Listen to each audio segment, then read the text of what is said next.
Hello friend, welcome to Das Sudipta 0.2 YouTube চ্যানেলের পক্ষ থেকে সকলকে জানাই স্বাগতম। আজকে আপনাদের জন্য আর একটি ভিডিও নিয়ে চলে এসেছি। তো চলুন ভিডিওটি শুরু করা যাক। তো আজকে আমরা আলোচনা করব সন্ধি ঘটিত নিয়ম। দেবালয় শব্দটিতে দুটি শব্দ রয়েছে, দেব এবং আলয়। উচ্চারণের সুবিধার জন্য দুটি শব্দ মিলে একটি শব্দ হয়েছে। দেব যোগ আলয় সমান দেবালয়। অ যোগ আ সমান আ। দেবালয় শব্দটিতে প্রথম শব্দটির শেষ বর্ণ অ এবং দ্বিতীয় শব্দটির প্রথম বর্ণ আ মিলিত হয়ে একটি বর্ণ আ তে পরিণত হয়েছে। সন্ধির সঙ্গে দ্রুত উচ্চারণের ফলে পরস্পর সন্নিহিত ধ্বনি বা বর্ণের মিলন, বিলোপ অথবা পরিবর্তনকে সন্ধি বলে।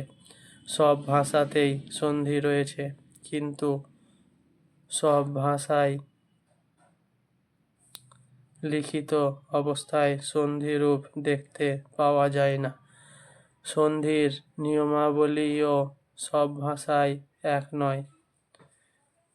সন্ধির সূত্র: যে নিয়মে দুটি পৃথক শব্দের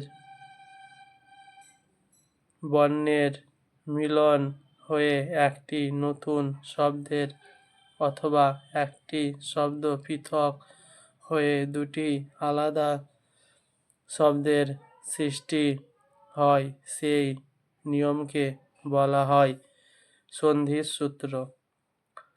সন্ধিযুক্ত শব্দ: সন্ধির সূত্রানুযায়ী দুটি শব্দের পাশাপাশি বর্ণের মিলনে সৃষ্টি হওয়া নতুন শব্দকে বলে সন্ধিযুক্ত শব্দ।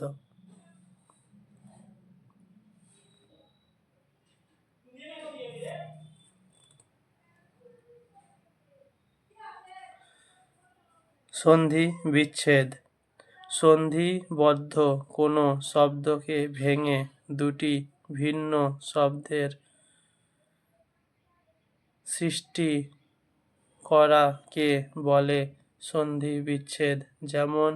যেমন হিমাচল, হিম যুক্ত অচল, হিমাচল।